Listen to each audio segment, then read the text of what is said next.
గంగ వంటి తీర్థము, తల్లి వంటి గురువు, విష్ణు వంటి దైవము, నిరాహారం వంటి తపం, కీర్తి వంటి ధనం, జ్ఞానం వంటి లాభం, ధర్మం వంటి తండ్రి, వివేకం వంటి బంధువు, ఏకాదశి వంటి వ్రతం లేవని భవిష్య స్కంద పురాణాలు తెలియజెప్తున్నాయి. కృతయుగంలో మురాసురుడు తనకు లభించిన బ్రహ్మవరం వల్ల అహంకార పూరితుడైనాడు.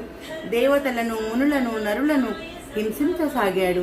మహావిష్ణువు అతడితో 1000 ఏళ్లు యుద్ధం చేసి అలసిన స్థితిలో సింహవతి అనే గుహలో విశ్రాంతి తీసుకుంటూ ఉన్నారు. అప్పుడు స్వామి దేహం నుంచి ఓ కన్య ఉద్భవించి అసురుణ్ణి సంహరించింది.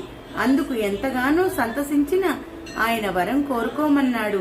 ఆమె ఏకాదశి తిథిగా విష్ణు ప్రియగా లోకారాజ్య కావాలని కోరుకుంది.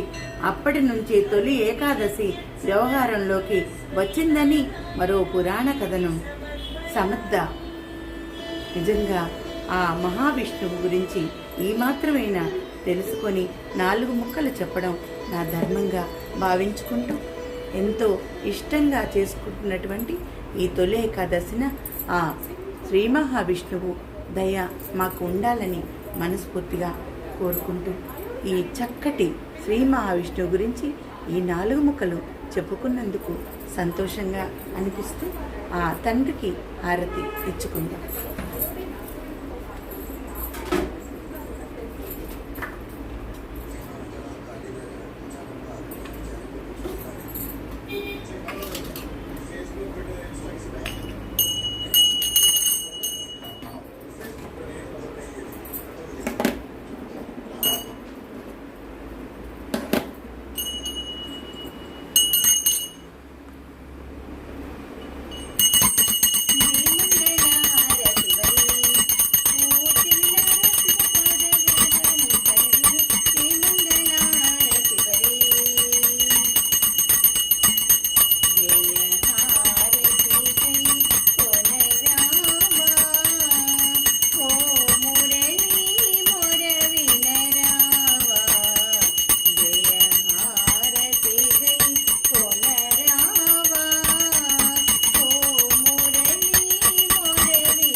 మంచి చమన్